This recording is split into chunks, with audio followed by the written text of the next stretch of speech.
వ్యర్థమైన వాటికి పెట్టకుండా మనకి ఎంతే ఆదాయం కాబట్టి ఈ సంవత్సరానికి ఇదే కొనుక్కుందాం, ఈ నెలకి ఎంత వస్తుంది కాబట్టి బడ్జెట్ వేసి ఇదే మనం తిందాం, ఇదే మనం ఉందాం. మూడవది, ఆదాయం పెరగడానికి ఇంకా కష్టపడు, మరి ఏదన్నా నీ జ్ఞానాన్ని వాడి దాన్ని రెట్టింపు చేయి. నాలుగవది, నీ ఆదాయంలో కొంత మిగిల్చడానికి ప్రయత్నం చేయి. ఒక ఇల్లు కట్టడానికో, పిల్ల చదువుకో, పిల్ల పెళ్లికో, కుమారుడు భవిష్యత్తుకో వాడు. ఇంకా ఎక్కువ శ్రమ పడడానికి నీకు ఇవ్వబడిన జ్ఞానాన్ని, నీకు ఇవ్వబడిన ఆ తలాంతుని, యేసేపు అదే కదా తనకు వచ్చిన ఆదాయాన్ని ఎలా యూటిలైజ్ చేయాలో, దాన్ని ఎంత నిల్వ చేయాలో రాజుగారికి చెప్పాడు, నిల్వ చేశాడు. కరువు వచ్చినప్పుడు హ్యాపీగా ఉన్నారు వాళ్ళ ఫ్యామిలీ. మనకి రేపు 10,000 పడతాయి అని అంటే ఈ రాత్రికి లెక్కలు అయిపోతాయి. మాత్రం సాయంత్రానికి నిన్నే కదా 10,000 పడ్డాయంటే ఇంకా పొద్దున్న బిర్యానీ ప్యాకెట్ ఒకటి తెస్తాను. నీకు ఎప్పటి నుంచో అనుకున్నాను కదా చీర కొనేస్తాను, నేనేమో బెల్ట్ కొనుక్కుంటాను. అయిపోయింది. రాకుండానే ఈ లెక్కలేసేస్తుంటే ఇంకెక్కడ ఉంటుంది నీకు? ఎప్పుడో వస్తుంది అన్నదానికి ఫోన్ రాక్కర్లేదు, రేపు పంపుతుంది మీ ఆవిడ గల్ఫ్ నుంచి అనేటప్పటికి వేళ ఆవిడ 20,000 పంపుతలేదు, తెలియదు నేను 40,000 ఖర్చు పెట్టి కూర్చుంటాడు. ఇంటికి వచ్చాక ఆవిడ అడుగుతుంది, ఏం చేసావు, లెక్కలు చెప్పంటారు. ఇంకెక్కడి అన్నీ నీకే కట్టేసాను అంటాడు. అంతే, అయిపోయింది. అక్కడి నుంచి వాళ్ళ గొడవ జరుగుతున్నాయండి. ఎందుకు ఈ మాట చెప్తున్నానంటే, దేవుడు నీకు ఇచ్చింది ప్రతిదీ కూడా లెక్కే. సమయమును, అందుకే ఎఫెసీయులకు రాసిన పత్రిక 5వ అధ్యాయం 15వ వచనములో, దినములు చెడ్డవి గనుక సమయమును పోనివ్వక అజ్ఞానుల వలె కాక జ్ఞానుల వలె నడుచుకొనుచు సమయాన్ని సద్వినియోగం చేసుకోండి. అజ్ఞానంగా ఎలా పడితే అలాగో ఏముందిలేండి, లెక్క పత్రం లేదు, వచ్చింది వస్తుంది, పోయింది పోద్ది, ఇవాళ ఉంటుంది, ఇవాళ పైసా, లేకపోతే రేపు పొద్దున్నేంటి పైసా అంటావా? అదేమంటారు కదా, వస్తే పైసా రాకపోతే ఏదో ఐస్ అన్నట్టు. ఇవాళ వస్తే ఒకటి, రేపు వస్తే 2 అన్నట్టు కాదు. దేవుడు నీకు ఇచ్చిన దానిని జాగ్రత్తగా యూటిలైజ్ చేయమని దేవుడు చెప్తున్నాడు. ప్రభునందు ప్రియులారా, ఇక్కడ మీరు చూసినట్లయితే వీళ్ళు 5కి 5 సంపాదించడం ఎలాంటి వాళ్ళు చెప్తాను చూడండి. 5 విషయాలు చెప్తాను చూడండి. అమ్మేనండి, మీరు నిజంగా నమ్మకమైన వాళ్ళ దేవుడు ఏమన్నాడంటే, బలా నమ్మకమైన మంచి దాసుడా అన్నాడు. నువ్వు నిజంగా నమ్మకమైన దాసుడిగా ఉండాలంటే 5 నీకు ఉండాలి. మొట్టమొదటిది వాళ్ళకు ఉన్నది ఏంటో తెలుసా? వాళ్ళు హార్డ్ వర్క్ చేశారు, అంటే కష్టపడి పని చేశారు. రెండవది హానెస్ట్. హానెస్ట్ అంటే చాలా మనస్సు పెట్టి పని చేశారు, హానెస్ట్. మూడవది ప్రాపర్, ఒక క్రమమైన ప్రాపర్ వేలో చేశారు. పని చేసేస్తారు కొంతమంది. అమ్మా, కొంతమంది పని చేసేస్తారు. మీకు ఎలా పని చేస్తారు చెప్పనా? వినండి. 2 చెట్లు కొడుతున్నారంట, పొలాలు నరకటం అనమాట. నువ్వు ఎక్కువ నరుగుతావా, నేను ఎక్కువ నరుగుతానా అని పందెం వేసుకున్నారట. ఒకడు గొడ్డలు తీసి ఆ గొడ్డల్ని పెడి పెడి పెడి పెడి నరుగుతున్నాడు, బలవంతుడాడు. ఇంకొకడు 5 నిమిషాలు నరికి మళ్ళీ వచ్చి కూర్చుని టిఫిన్ తింటున్నాడట. మళ్ళీ 5 నిమిషాలు నరికి మళ్ళీ వచ్చి టిఫిన్ తింటున్నాడు. ఈడు 12 అయినా సరే టిఫిన్కి వెళ్ళట్లేదు, ఇంటికి వెళ్ళట్లేదు, కొట్టడమే కొట్టడం అంటున్నాడంట. ఏకదెబ్బే చెమటలు కారిపోతున్నాయి అని చూస్తున్నాడు. ఆడు అలా తింటున్నాడు, 7 శనక్కాయలు తింటున్నాడు, 5 తింటున్నాడు, మళ్ళీ అరగంట కొడుతున్నాడు, మళ్ళీ 7 శనక్కాయలు తింటున్నాడు, 5 తింటున్నాడు. సీరా మధ్యాహ్నం సాయంత్రం చూసేటప్పటికి ఆడి పొలాలు ఎక్కువ ఉన్నాయండి. 7 శనక్కాయలు తినేవాడి, ఆ అన్నం తినేవాడి, అరగంట పొలాలు ఎక్కువ కొట్టేసాడు అంటాడు. ఈడి కనీసం 10 గుండెత్తులన్నా అవ్వలేదంట.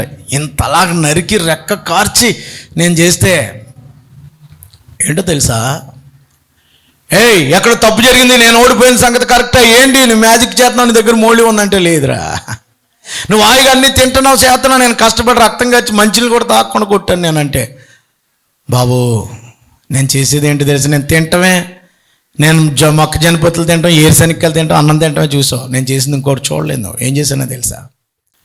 నా గొడ్డల్ని ఎప్పటికప్పుడు ఆకురా ఎట్టి 10 నిమిషాలు నూరుతున్నాను, అది చూడలేదు నువ్వు. ఆకురైటి నూరి పదును పెడుతున్నా, నేను పదును పెట్టి ఒక్క దెబ్బేస్తున్నా ఇరిగిపోతుంది. నువ్వు పదునెట్టకుండా అదే లోకం అంటే ఎంతకాలం కొట్టుకుంటావు నువ్వు? ప్రాపర్ వేయలేదు. ఎందుకు చెప్పాను ఇది? మీరు చేస్తున్నారు, చదివేస్తుంది, ఎందుకు గంప చదువు, తెల్లవారు నిద్ర లేదు, మార్కులు 0. ప్రాపర్ వే లేదు, చదివేయటం కాదు, ఓ పద్ధతే, ఒక క్రమం. రోజు స్కూల్కి వెళ్ళిపోతున్నాం, ఆడు 10 రోజులు వెళ్తాడు, ఫస్ట్ క్లాస్లో పాస్ అవుతాడు. కారణం ఒక వే ఉంది ఆడికి. కష్టపడుతున్నాడు, ఒక్కొక్కడు ఆటోమేటిక్గా నీకు ప్రాపర్ వే. వీళ్ళు హానెస్ట్గా పనిచేశారు, రెండవది వీళ్ళు హార్డ్ వర్క్ చేశారు, మూడవది ప్రాపర్ వేలో చేశారు, నాలుగవది అకౌంటబిలిటీ. నేను లెక్క అప్పగించాలి, అకౌంటబిలిటీతో పనిచేశారు. ఒక అకౌంటబిలిటీ ఉంది, నా దేవుడికి లెక్క అప్పగించాలి. ఇది నా సొమ్ము కాదు, his money, it not my money. ఈ లైఫ్ నా లైఫ్ కాదు, ఈ ఆదాయం నాది కాదు, ఈ ఆరోగ్యం నాది కాదు, దేవుడు నాకు ఇస్తే వచ్చింది అన్నవాడు దేవునికి భయపడి దేవుని కొరకు జీవిస్తూ దేవుని కొరకు బ్రతుకుతాడు. నువ్వు పని చేసినా దేవుడి కోసం చేస్తున్నట్టు ఉండాలి. నువ్వు ఎక్కడ పని చేసినా, నువ్వు కూలి పని చేసినా అలాగ నిక్కర్చిగా చేసేయాలంతే. ఆడండి కుర్రాడు, ఆడికి 10 రూపాయలు ఎక్స్ట్రా ఇచ్చినా పర్లేదు, అప్పుడు వస్తుంది పేరు. అంతేగాని నువ్వు పని చేసినా రేపటికి ఏమన్నా ఉంచుకుందామా? ఇవాళ అంతా కోసేస్తే రేపటికి ఏముంటుంది అని కొంచెం అలా దాసాం అనుకో, నెక్స్ట్ టైం నేను పిల్లనే పెళ్ళాం. పని చేయి. చాలా కష్టపడ్డాడు, బాబు నీకు 500గా తెస్తాను, ఇంకో 100 ఎక్స్ట్రా ఇస్తున్నాను అంటాడు. అయిపోద్ది. ఒక రోజులోనే 600 కొడతాడు. నువ్వు 2 రోజులకి 300 ఎన్ని రోజులు చేస్తావు? దేవునికి స్తోత్రం కలుగును గాక. తేడా అక్కడ కనబడుతుంది. నీకు మంచి పేరు ఉన్నప్పుడు ఆఫర్స్ ఎక్కువ వస్తాయి, నీకు మంచి పేరు ఉన్నప్పుడు ఆర్డర్స్ ఎక్కువ వస్తాయి, నీకు మంచి పేరు ఉన్నప్పుడు నమ్మకం, క్వాలిటీ అండ్ క్వాంటిటీ అన్నీ ఉన్నప్పుడు పని బాగా ముందుకెళ్ళద్ది. నేను వ్యాపారం గురించి చెప్పట్లా, నీ లైఫ్ గురించి చెప్తున్నాను.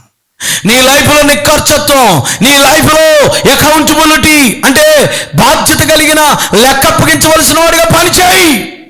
లెక్క అప్పించవలసిన చదువు. నువ్వు చేసేది ఎవరికి చేసినట్టు చేయాలి? మీరు పని చేసేవాడు ఎలా? కొలసీలు రాసిన పత్రిక. ఏమన్నా కూలి పనికి వెళ్ళేవాడు ఎలా చేయాలో చెప్పాడు అక్కడ. మాకేం చెప్పారండి బైబిల్లో, ఎలా చేయాలో మాకేం తెలుసు అంటారేమో. చూడండి, కొలసీలు రాసిన పత్రిక చూస్తారా? కొలసీలు రాసిన పత్రిక, కొలసీలు రాసిన పత్రికలో చూడండి, మీరు పనిచేసేవాడు 3:22 దాసులారా మనుషులను సంతోషపెట్టవాలంటే కంటికి కనబడాలని కాక ప్రభువునకు భయపడచ్చు శుద్ధాంతకరణం గలవారే శరీరాన్ని బట్టి మీ యజమానులైన వారికి అన్ని విషయం ఇదే. ప్రభు వలన స్వాస్థ్యం ప్రతిఫలం పొంది మీరు ఏమి చేసినను అది మనుషుల నిమిత్తం కాక ప్రభు నిమిత్తమై మనస్ఫూర్తిగా చెయ్యండి. మీరు ప్రభు అయిన క్రీస్తుకు దాసులైనారు. అన్యాయం చేసిన దానికి తాను చేసిన అన్యాయం కొలది మళ్ళీ లభిస్తుంది, పక్షపాతం ఏముండదు. దాసుడు ఎలా పనిచేయాలో చెప్పాడు అక్కడ. మనస్ఫూర్తిగా పనిచేయండి. మీరు చేసే పని దేవుడికి చేసినట్టు చేయండి, మనుషులకు చేసినట్టు కాదు. అలాగా చెప్పుకుంటూ పోతే చాలా టైం అయిపోతుంది, నాకు ముగిచ్చేస్తా. మొదటిది ఏంటనంటే ప్రియులారా, హార్డ్ వర్క్, హానెస్ట్గా పనిచేశారు, ప్రాపర్ వేలో చేశారు. 4వది అకౌంటబిలిటీ. 5వది ఫెయిత్ఫుల్, నమ్మకంగా పనిచేశారు. నమ్మకమైన వానికి దీవెనలు మెండుగా. ఇంకా మీరు రాసుకుంటే 6వది సక్సెస్ అయిపోయారు. ప్రియులారా, ఈ 5 నమ్మకంగా పనిచేయండి, హార్డ్ కష్టపడండి, ప్రాపర్గా కష్టపడండి.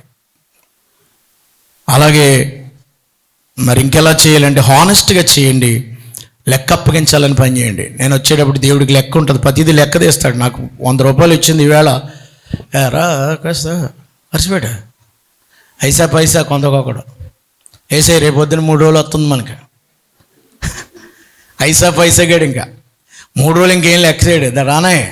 లెక్కలో ప్రతి దానికి నీ సమయం చాలా జాగ్రత్తగా వాడాలి. నీకు ఇవ్వబడినటువంటి ధనాన్ని జాగ్రత్తగా వాడాలి. ఎంత ధనం వచ్చింది, ఎంత వృధా ఖర్చు పెట్టావు, ఎంత నమ్మకంగా దేవునికి ఇచ్చావు, అది కూడా దేవుడు అడుగుతాడు. నువ్వు దశంభాగం ఇచ్చేటప్పుడు ఆర్ యు ఫెయిత్ఫుల్? నమ్మకస్తుడివేనా? ఎంతమంది దశంభాగాలు ఇస్తున్నారు? 2025 వరకు ఇవ్వాలా? దేవుడు అడగడు, కానీ నీకు లెక్కలు తీసినప్పుడు అప్పుడు చూస్తాడు. దేవుడి నిన్నేం అడగడు, పాస్టర్ గారు అడగడు, ఎవరు అడగడు. అది నీ ఇష్టం. నీకొచ్చిన ఆదాయం ఎంతవరకు దేవుని కొరకు వాడావు, ఎంత తిన్నావు, ఎంత నీ కుటుంబాలకి నీకు ఉంచుకున్నావు, మిగిలింది ఏం చేసావు అని దేవుడు చూస్తాడు. దేవుని కొరకు నువ్వు చేసింది ఎంత పక్కన పెడదాం. ఫలితం ఏంటో తెలుసా మీకు? వాళ్ళు అలా చేసినందుకు వాళ్ళకి వచ్చిన ఫలితం చెప్పి నేను ముగించేస్తానండి. వాళ్ళు రిసీవ్డ్, వాళ్ళు ఏం తీసుకున్నారంటే వాళ్ళు వారి యొక్క యజమాని నుంచి రిసీవ్డ్ ప్రైజ్ ఫ్రమ్ మాస్టర్. వారు తమ యజమాని నుంచి పొగడత తీసుకున్నారు. బలా నమ్మకమైన మంచి దాసులని పేరు తెచ్చుకున్నారు వాళ్ళు.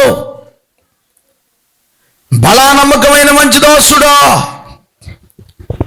వారు మంచిగా వారి యొక్క యజమాని నుంచి తీసుకున్నారు. చూడండి అక్కడ 20వ వచనంలో 21వ వచనంలో, నీవి కొంచెములో నమ్మకంగా ఉంటివి గనుక అవార్డు తీసుకున్నారు. రెండవది ఫ్యూచర్ బ్లెస్సింగ్స్, అనేకమైన వాటి మీద నియమిస్తాను. ఇలాగేనండి 5 తలాంతులు సంపాదించారు. 5 వచ్చినాయి కదా, మొత్తం ఎన్ని అడిగి 5 కోట్లకు 10 కోట్లు సంపాదించేశాడు. ఇంకేమన్నాడు ఆయన, ఇంకా నీకు అనేకమైన కోట్లు ఇస్తున్నాను, ఇంకా మొత్తం ఫ్యాక్టరీలు భూములు అన్ని నీకు అప్పగించేస్తున్నాను అన్నాడు. అనేకమైన వాటి మీద ఫ్యూచర్ బ్లెస్సింగ్స్. చప్పలు కొట్టుగాడు దేవుని స్తోత్రం చెప్పండి. ఒకటి రివార్డు పొందుకున్నాడు, అవార్డు వచ్చింది. నమ్మకస్తుడు అని ఒక ప్రైజింగ్ వచ్చేసింది. ప్రైజింగ్ అంటారు దాన్ని ఇంగ్లీష్లో. ఒక అవార్డు లాంటిది రివార్డు తెచ్చుకున్నారు. రెండవది ఫ్యూచర్ బ్లెస్సింగ్స్. ఫ్యూచర్ బ్లెస్సింగ్స్, పరలోకంలోనికి మంచి బ్లెస్సింగ్స్ ఉంటాయి. ఇక్కడ నువ్వు ఎంత ఖర్చు పెట్టావో, ఎంత శ్రమ పడ్డావో. చాలా మంది ఈ క్రిస్మస్లకి నిద్ర లేకుండా పనిచేశారు. గాడ్ లెక్కల్లో తీసుకున్నాడు. మీరు ఎంత కష్టపడ్డారో దేవుడు మీకు తగిన ప్రతిఫలం ఇస్తాడు. కొంతమంది తమ చేతికి వచ్చినంత ఖర్చు పెట్టారు ఈ క్రిస్మస్లో. గాడ్ నోస్, చూస్తున్నాడు దేవుడు మీ ప్రతిదానికి వాని క్రియలు చెప్పడం. ఎక్కడది? ప్రకటన గ్రంథం 22:12, ప్రకటన గ్రంథం 22:12, ప్రకటన గ్రంథం 22:12 పచ్చాలు చెప్పాను. ఇదిగో త్వరగా వచ్చుచున్నాడు యేసయ్య, వాని క్రియలు చెప్పున ప్రతి వానికి జీతం ఇవ్వడానికి ఆయన వస్తున్నాడు. చప్పలు కొట్టి గట్టిగా దేవునికి స్తోత్రం చెప్పండి. ఆయన వాని క్రియలు చెప్పున జీతం ఇస్తాడు. ఎంత కష్టపడ్డావు, నిద్ర లేకుండా నలిగిపోయావు తమ్ముడు, అబ్బాయి నలిగిపోయావా? బ్లెస్సింగ్ ఉంది. పని చేసావా? అవకాశం 10 రోజులే, మళ్ళీ వెళ్ళిపోతావు. 10 రోజులు కష్టపడ్డాడు, దేవునికి స్తోత్రం కలుగును గాక. ఈ అవకాశం వచ్చింది నాకు. ఈ 1 రోజులు కష్టపడే అవకాశం వచ్చింది. ఇది అవకాశం, ఆపర్చునిటీగా తీసుకున్న వాళ్ళకి దేవుడు కొంచెంలో నమ్మకంగా ఉన్నావు గనుక, నీకు అనేకమైన వాటి మీద కొంచెంలో నమ్మకంగా ఉన్నావు గనుక ఏమన్నాడండి? నీవి కొంచెం 21వ వచనం, నీవి కొంచెంలో నమ్మకంగా ఉంటివి కనుక నీకు అనేకమైన వాటి మీద నియమిస్తున్నాను. ఇక 3వది ఏంటంటే, నీ యజమాని సంతోషంలో నువ్వేం చేయాలి? O glory the joy of your Lord. నీ యొక్క దేవుని ఆనందములో, నీ దేవుని సంతోషములో నిన్ను చూసి దేవుడు సంతోషించాలి. బా మంచి కుర్రాడండి అతను, చాలా బాగా పనిచేస్తాడు ఆ కుర్రాడు. అవునా? దేవుడు సంతోషించాలి నిన్ను చూసి. అలా చూద్దలేడు బాబు. దేవునికి 2 దేవునికి స్తోత్రం చెప్పండి.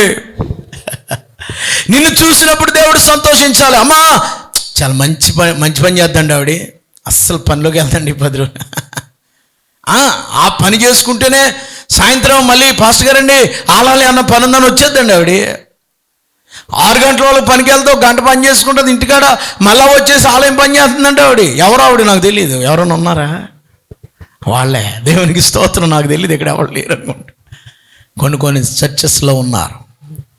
5 గంటల వరకు డ్యూటీ చేస్తారు, మరొక గంటలో వాళ్ళు వెళ్ళిపోతారు. అమ్మో టైం అయిపోతుంది. సో కనుక నేను వాళ్ళు ఎలా కష్టపడ్డారో చెప్పాను, వాళ్ళకి వచ్చిన రివార్డ్స్ చెప్పాను.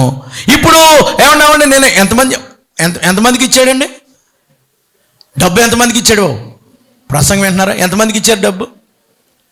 3కి. మధుగారు బాగా చెప్పాడు, దేవునికి స్తోత్రం. ఒకరికి ఎంతండి? 5. ఇంకొకరికి ఎంత? 2. ఇంకొకరికి ఎంత? ఎవడు మిగిలిపోయాడు? ఒకటోన్నవాడు మిగిలిపోయాడు. ఒకటోడి దగ్గరికి వచ్చాడు. ఏయ్ నీకు 1 ఇచ్చాను కదా, ఏం చేసావురా? ఏమండే సావుకర్ గారు, ఏమండే మీరు చాలా కఠినమైనండే, ఏమన్నా పెట్టుబడి పెట్టాను అనుకోండి, అదేమన్నా నష్టమైపోయింది అనుకోండి, నా పని ఏమైపోద్దండి? తోలు తీసేస్తారండి. అందుకని ఏం చేయలేదండి అదే. మరి ఏం చేసావురా? గొయ్యి తీసి కప్పెట్టేసానండి. ఎన్ని సంవత్సరాలు అయిందిరా నేను వచ్చి? చాలా కాలం, 20 సంవత్సరాల నుంచి గోతులోనే ఉందండి అది. ₹1 కోటి గో తీసి కప్పెట్టాను. పనికి మళ్ళీ నిద్రమాకమాట సోమరోడు. అన్నం తింటున్నావు, గడ్డి తింటున్నావు, ఏం తింటున్నారు నువ్వు అని తిట్టాలనుకున్నారు కానీ తిట్టలేదు. నేను కాదు, ఆయన తిట్టుంటాడు. దేవునికి స్తోత్రం కలిగిన. అమ్మా ఈ 1 తలాంతు ₹1 ఇచ్చుకున్నాడు భూమిలో కప్పెట్టేసాడంట. అంటే ఒకవేళ పెట్టుబడి వెళ్తే నష్టం అయిపోద్దేమో, నువ్వు మళ్ళా పీకలతోటి తోలు తీసేస్తావని భయం వేసి ఇచ్చినట్టుగా దాచేసానండి. అర్రర్రర్రర్ర ఎంత తప్పుడు పని చేశారో. 20 సంవత్సరాలు నీకు టైం ఇస్తే ఇలా నాశనం చేస్తామంటారా నువ్వు డబ్బుని? నీ యజమానుడు ఎలాంటోడో నీకు తెలుసా? తోలు తీస్తాడా? నువ్వు చూసావాడిని? యేసయ్య నీకు ఇచ్చిన జీవితం తోలు తీసేవాళ్ళ కనబడుతున్నాడా? ప్రేమతో, ఆప్యాయతతో 50 సంవత్సరాలు 52 సంవత్సరాలు ఆరోగ్యం ఇచ్చి కాపాడితే దేవుడు కఠినప్పుడుగా కనిపించాడా నీకు? సంవత్సరం పొడిగిస్తుంటే కఠినంగా ఉందా నీకు? ఇష్టానుసారంగా తిరుగుతావా నువ్వు? ఏమన్నాడో తెలుసా అతన్ని?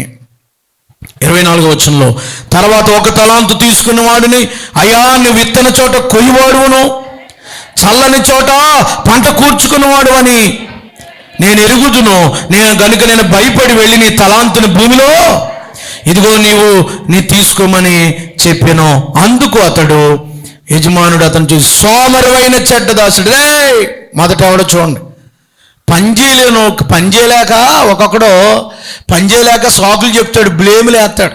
పనిచేయలేనోడు ఏమంటున్నాడు అతన్ని?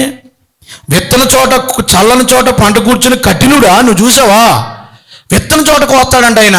అలాంటి పేరెట్టాడు ఆయనకి, యేసు ప్రభుకి. విత్తన చోట ఎందుకు కోస్తాడు రా? ₹1,00,00,000 ఇచ్చి జాగ్రత్తగా బతకరా, హాయిగా ఉండరా, భార్య పిల్లలు పెంచుకోరా, నీకు ఆరోగ్యం ఇస్తున్నాను, అన్ని ఇస్తున్నాను అని చెప్తే పనిచ్చి నీ కూలి పని కల్పించి ఉద్యోగం ఇచ్చి అన్నీ చేస్తే దాచిపెడతావా? సోమరుడా. సోమరుడు ఎప్పుడు కూడా సాకులు చెప్తాడు. పనికి రమ్మని అనుకోండి సోమరుడిని, ఎక్కడా, ఎంత ఇస్తారో, ఎంతసేపు ఉంటుంది, భోజనం పెడతారా, మామూలు ఇస్తారా, ఏంటి ప్రశ్నలు పనిలోకి ఎడుతున్నావు? ఏదో 5 తెలిసి ఎవడన్నా సోమరుడిని పనికి పిలుస్తారనుకోండి, 190 ప్రశ్నలు వేస్తాడు పని చేయలేక. ఎంతసేపు ఉంటుంది, గమ్మునది లేతారా, బాబాడు అసలు చాలా డేంజర్గా ఆడి దగ్గర అసలు చేయను, రాను, ఇన్ని అడిగేసి రానంటాడు. అదే ఈడికిలంటాడు బేవర్స్గా. దేవుడు నన్ను క్షమించడు కాక. సోమరువైన చెడ్డదాసుడు, బ్యాడ్ మ్యాన్. ఒకటి సోమరుడు, రెండవది అతను ఎవరండి ప్రియులారా? అతను హార్డ్ వర్క్ చేయడానికి ఇష్టపడలేదు. రెండవది భయం లేదు దేవుడు అంటే. మూడవది చెడ్డదాసుడు, వికెట్ అన్నారు అతన్ని, ఇంగ్లీష్లో వికెట్. నాలుగవది లేజీ మ్యాన్. దేవుడు నీకు ఇచ్చిన దానిని ఉపయోగించుకున్నాడు ఎవరో తెలుసా? పని చేయలేనోడు, సోమరోడు, లేజీ మ్యాన్. దేవుడు అంటే భయం లేనోడు. మూడవది వికెట్గా ఉంటాడు వాడు. ఈ డిడ్ నాట్ థింక్, ఆలోచించలేదు డబ్బును ఏం చేయాలని. ఈ డిడ్ నాట్ వర్క్, అతడు పని చేయలేదు. ఈవెన్ ట్రై, ఈ డిడ్ నాట్ ఈవెన్ ట్రై, అతడు కనీసం ప్రయత్నం చేయలేదు. పైగా ఎక్స్క్యూజెస్ అంటే నేపాల్ నెడుతున్నాడు, కఠినాత్ముడు అని అన్నప్పుడు ఆయన ఏమన్నాడు తెలుసా? అమ్మ చూడండి, ఇలాగ నెగ్లెక్ట్గా, సోమరి, బద్ధకం, అనుమానం, ఫియర్నెస్, హృదయం మనసు లేదాడికి, ఏమండి ఇంకేం లేదంటే అకౌంటబిలిటీ లేదు, లెక్క తీసుకోలేదు, టేక్ ఇట్ ఈజీగా తీసుకున్నాడు. ప్రియులారా, ఇన్ని తప్పుళ్ళు అతనిలో పెట్టుకున్నారు. చాలామంది ఒక్కదాసులుగా ఉన్నారేమో, సోమరిగా ఉన్నారు, దేవుడంటే భయం లేదు, కపటోపాయము, ఏమండి లెక్కలకు తీసుకోలేదు, పెద్దగా సోమరితనం, బద్ధకం ఇవన్నీ పెట్టుకున్నారు కనుక దేవుడు అతను ఒక మాట అన్నాడు. ఏం తిడుతున్నాడో తెలుసా? అయితే నువ్వు నా సొమ్ము ఏమైనా నేను ఎత్తని చోటకు వస్తాను అన్నావు కదా, ఇచ్చి నీ ₹1,00,00,000 వినండి అయిపోతుంది. ఈ ₹1,00,00,000 నువ్వు ఎవరి దగ్గర, నా సావుకారుల దగ్గర తాకాడు పెడితే వడ్డీ వచ్చింది కదా, 20 సంవత్సరాలు వడ్డీ. ₹1,00,00,000 ఎంత వడ్డీ వస్తుందా నెలకే? కఠినాత్ముడు అన్నావు కదరా, వడ్డీ కట్టి 20 సంవత్సరాలు ₹1,00,00,000 వడ్డీ కట్టమంటే ఎంత అవుద్దమ్మా? నెలకు 10 లక్షలు వేసేయాలి నీకు. రూపాయి వడ్డీ ₹2 నెలకి 20 లక్షలు కట్టి ఎంత అవుతుంది 20 సంవత్సరాలకి? కోటికి 10 కోట్లు కట్టాలాడు. అంతేనా తమ్ముడు?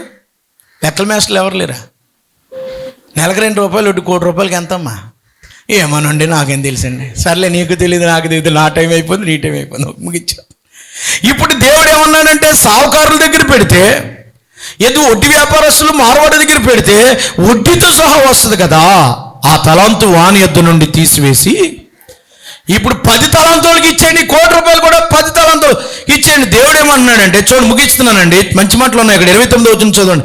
కలిగిన ప్రతి వానికి ఇవ్వబడును, అతనికి సమృద్ధిగా లేని వాడికి ఉన్నది కూడా తీసేస్తాను. అమ్మ దేవుడు ఏమన్నాడు? కలిగినోడికే ఇస్తాను అన్నాడు. ఇదేంటంటే దేవుడు పక్షపాతి కదండి అనుకుంటున్నారు అక్కడ. అలాంటి బేట తలంపులు ఏమి పెట్టుకోండి. దేవుడు న్యాయాధిపతి, పక్షపాతం లేనోడు. కలిగిన వాడికి ఇస్తారండి. ఎందుకంటే లేనోడికి ఇవ్వడం వల్ల వాడు ఎలాగంటే ఎదవేస్తాలు వేస్తాడు కాబట్టి. ఇచ్చిన డబ్బు అంతా త్రాగుడికి, తందనాలకి, వాళ్ళకి వీళ్ళకి, అమ్మాయిలకి వాళ్ళకి వీళ్ళకి ఖర్చు పెట్టేస్తాడు వీడు. జోదాలకి, గేములకి, ఒక్కొక్కటి గేములు పెట్టేస్తున్నాడు డబ్బు అంతా. ఎలాగెడుతున్నావు? అందుకని ఉన్నవాడికి ఉపయోగిస్తే 10 తలాంతులు వాడు కష్టపడ్డాడు 5 గంటలు సంపాదించి వాడికి ఇస్తే ఈ ₹1 ఎట్టి ఇంకా పని చేస్తాడు. బుర్రన్నవాడికి, ఉపయోగించేవాడికి, కష్టపడేవాడికి, నమ్మకమైన వాడికి ఇస్తే పని అవుద్ది.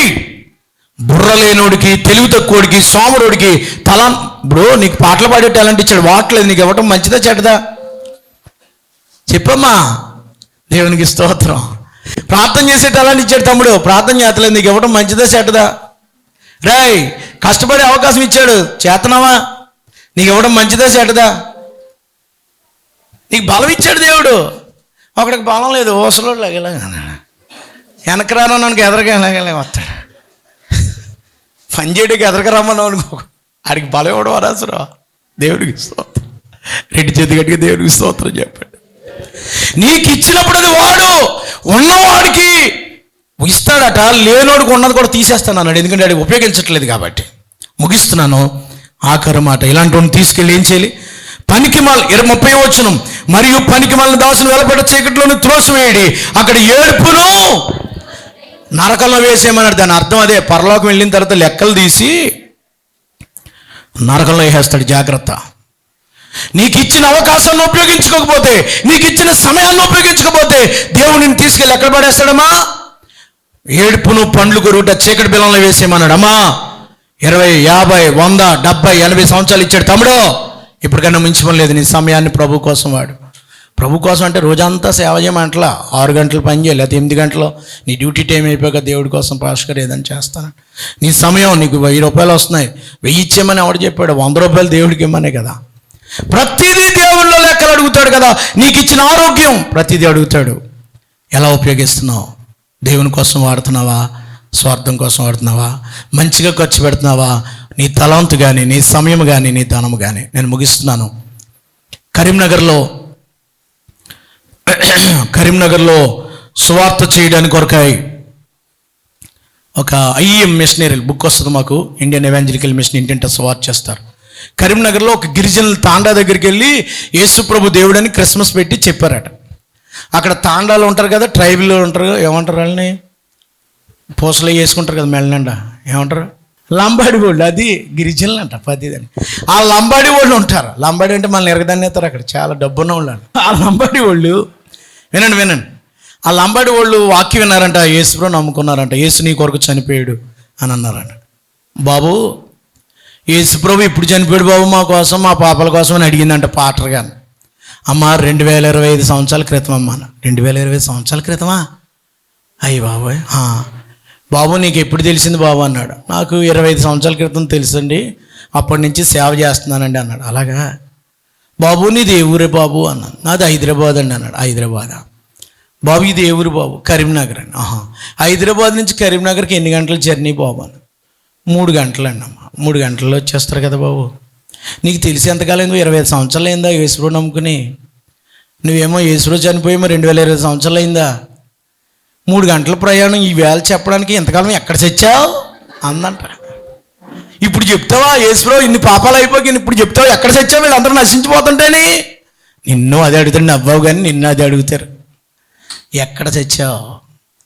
దేవుడు పని చేయకుండా, దేవుడు సేవ చేయకుండా, దేవుని కొరకు బ్రతకకుండా ఎక్కడున్నావు? మొంగండి శాంతారావు గారు ఇంటింటికి వెళ్ళి షర్ట్ మీద పేర్లు రాసుకుని యేసు రక్షకుడు పెయింటింగ్, ఎవరితో మాట్లాడ్డా పెయింట్ రాసేస్తాడు. ఎక్కడికి వచ్చాడు? ఓడపని వచ్చాడే. ఆ శాంతారావు గారు తుమ్మలపల్లి అయింది, బండి మీద సైకిల్ మీద వెళ్ళిపోతాడు. ఆ సైకిల్ మీద ఒక గ్యాస్ స్టవ్, 1 కేజీ నూకలు బియ్యం ఉంటాయి అంతే, వండేసుకుంటాడు.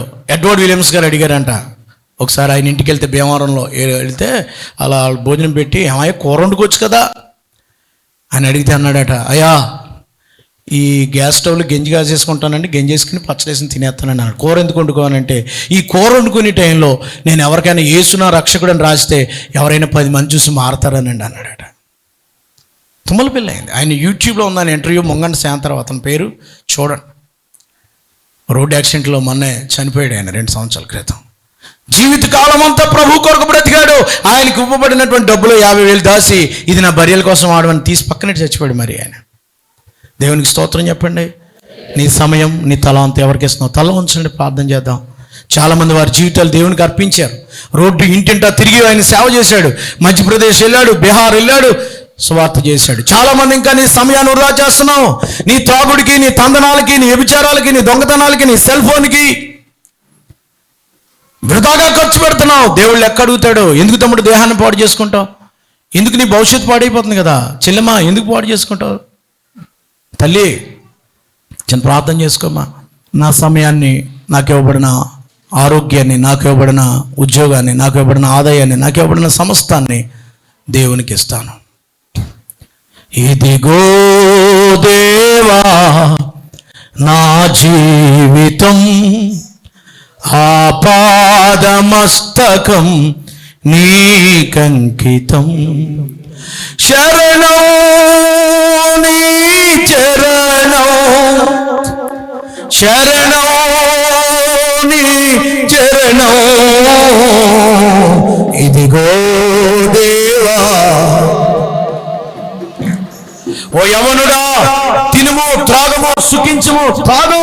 కానీ వీటన్నిటిని బట్టి ప్రసంగి గ్రంథం 11వ అధ్యాయం 12వ వచనం రాశాడు. వీటన్నిటిని బట్టి నువ్వు తీర్పులోనికి వస్తావేమో, జాగ్రత్తగా తిను, తాగు, తందనాలాడు, కానీ తీర్పులోకి వస్తావు.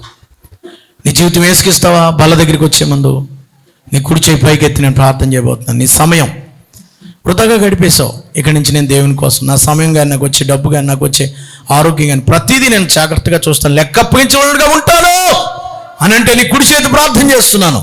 మహాపరిశుద్ధుడైన మా తండ్రి, విత్తబడిన వాక్యం ఫలింపచేయండి. 2025 వరకు గతం నాస్తం జరిగిపోయింది. గత కాలం చాలు.